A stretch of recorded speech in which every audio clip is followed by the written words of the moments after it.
सुखदेव जी महाराज कहते हैं, राजन, इस प्रकार से ये जीव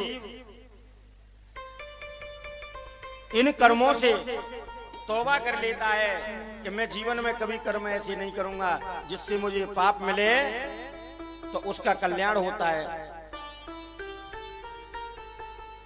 एक बार ऐसा हुआ था कि एक कंजूस सज्जन पुरुष थे, उनका अंतिम समय आया तो बड़े जोरों से छटपटा के 4 बच्चे थे। बच्चों पे देखा नहीं गया कष्ट। पंडित जी के पास में पहुंच गए कि महाराज बताओ कोई उपाय हो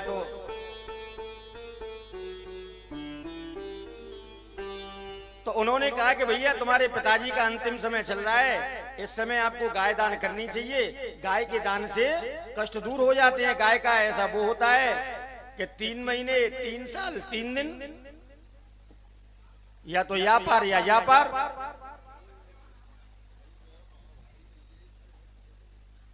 जाकर के कहा पिताजी पंडित जी ने उपाय बताया है कि गाय का दान करने से संकट दूर होगा।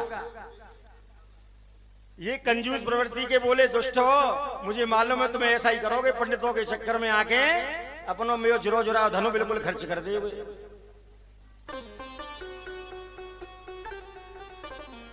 पंडित तो ऐसे ही कहते रहते हैं, उन्हें तो धंधा चाहिए, अपने धंधे के लिए कहते हैं, इसलिए मुझे कोई कष्ट नहीं है। यानी कि अब जो अंदर से कष्ट हो रहा था उसे भी सहन करने लगे। बात आई गई हो गई, कष्ट ज्यादा बढ़ गया, अब तो खटिया में पड़ गए। फिर पंडित जी के पास में पहुंचे, बनी महाराज तो हमने तो आपको बताया था गाय का दान करवा दिया, अपने भांजे को करवा दो, कोई दिक्कत नहीं, ब्राह्मणों में तो भांजा ही ले लेता है।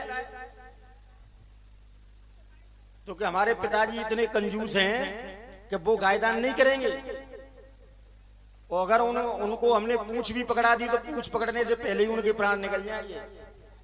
इसलिए कोई और सरल उपाय हो तो बताओ। पंडित जी ने देखा, बोले ऐसा है अंतिम समय पे गाय दानी होती है, अब वो आपके पिताजी नहीं करवा पा रहे हैं तो एक काम करते हैं, तुम एक करो, जितने की गाय आ रही है उतने की सोने की गाय बनवाओ। ठीक है, और उस पे ऊपर से मिट्टी लगा दो, जिससे तुम्हारे पिताजी को मालूम नहीं पड़े कि ये सोने की है कि मिट्टी की है, काय की है। पिताजी भी खुश तुम्हारे, और गाय के बराबर आपका दान भी हो जाएगा। ठीक है महाराज जी, सही है। ऐसा ही हुआ, सोने की गाय ली, उसमें मिट्टी लगवाई, और लगवाने के बाद में कहा पिताजी देखो पंडित जी ने दूसरा उपाय बता दिया, मिट्टी की गाय दान कर दो। बनी हाँ देखो ये सपूतों के काम है, ऐसा ही होना चाहिए, मिट्टी की गाय दान करो, ये सही है। पिताजी ने भी खुशी खुशी संकल्प बोल दिया। पंडित जी वो गाय को लेकर के चले गए, और गाय का तो ऐसा तुरंत दान महाकल्याण होता ही है। इनकी गोविंदा नमो नमा हो गई, और मर के बैतरणी नदी में पहुंचे तो वही मिट्टी की गाय आ गई पार करने के लिए। और जब मिट्टी की गाय आई,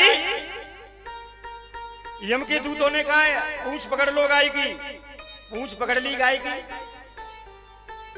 अब उस मिट्टी की गाय में जैसे ही थपेड़े लगे लहरों के, तो लग लग थपेड़े, जैसे ही वो मिट्टी थी वो छूट गई ऊपर से, और जैसे ही मिट्टी छूटी तो सोना चमकने लगा, उसमें सोना चमकने लगा। देखा इन्होंने, बोली अरे ये तो बालकों ने मेरे साथ धोखा कर दिया, पंडित जी ने भी धोखा कर दिया, यानी मिट्टी की गाय दान करा के बदले में सोने की गाय दान करा दी है। विधाता ये क्या करूं, ये तो सब गड़बड़ कर दिया, दोनों हाथ छोड़ दिए, तब वहीं की वहीं। तो इसलिए कह दिया कि लोभा पापस्य कारणम, लोभ हमेशा पाप का कारण बनता है, लोभ नहीं करना चाहिए, लोभ से पाप बढ़ता है। ये लोभ की गाय तो चली गई निकल करके, लेकर ये बीच बैतरणी में डूब गए। बोलो वृंदावन बिहारी लाल की जय।